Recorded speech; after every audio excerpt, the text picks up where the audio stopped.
সরস্বতী পূজার শাড়ি পরে আমি বেরোবো না, এটা তো একদমই হবে না। প্রত্যেক বছর আমি যাই, আর এবছর গেলাম। এখান থেকে চলে গেছিলাম একদম আমাদের স্কুল।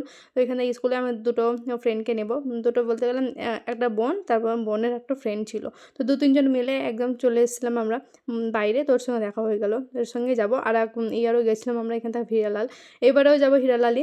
আগে স্কুলে একটু গেলাম, স্কুলের ভেতরটা একটু দেখলাম, কিন্তু অতটা ভিড় ছিল না, মানে সব যা ছিল সব পিচ্ছি পিচ্ছি ছিল। আমি বড় ছিলাম এখানকার মধ্যে। তো যাই হোক, আমরা কলেজে যাই। হ্যাঁ, কলেজে আমাদের মতো অনেক আছে। এখান থেকে রেলগেট গেছিলাম, রেলগেট থেকে আমরা টোটো করে হিরালাল। তো এবারে শুধু বেলুনের গেট করেছে, তাছাড়া কোনো কিছু মানে ডেকোরেশন করেনি। আর একবার অনেক সুন্দর একটা সরস্বতী পূজা বলে একটা সুন্দর একটা ফুলের মতো করে সাজিয়েছিল, এবারে কিছুই হয়নি। তারপর ভেতর দিকে গেলাম, ভেতরে দেখি তো কোনো অত ভিড় ছিল না এবারে। আর ইয়ার কিন্তু অনেক ভিড় ছিল। প্রত্যেকবার হয়তো সবাই সমান হয় না, কি প্রত্যেকবারই সব ভিড় হবে বা আসবে, কিন্তু না, পরে এসেছিলো অনেক কয়টা মেয়ে। তারপর এখানে গেছিলাম আমি ঠাকুর দেখতে।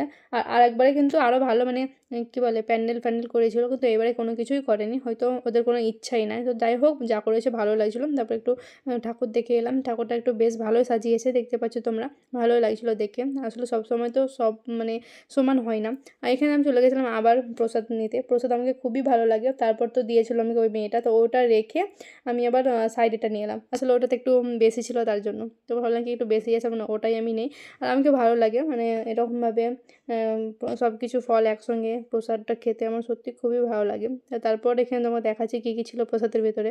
এখানে অনেক রকমই ছিল, লেবু, তারপরে খেজুর ছিল, কমলা লেবু ছিল, সব কিছু ছিল। তারপরে এখানে চলে এসেছিলাম আমরা খিচুড়ি খেতে। খিচুড়িটা একটু লেট হয়েছিল, তো গরম গরমই খেয়ে নিয়েছিলাম তাড়াতাড়ি করে, এদিকে বাড়ি যেতে হবে, অনেকটাই লেট হয়ে গেছিলো।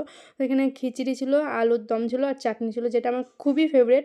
তো বন্ধুরা, ভিডিও ছিল আমরা এই পর্যন্ত। দেখাবো তোমাদের সঙ্গে নেক্সট ভিডিওতে। কেমন লাগলো অবশ্যই জানিও।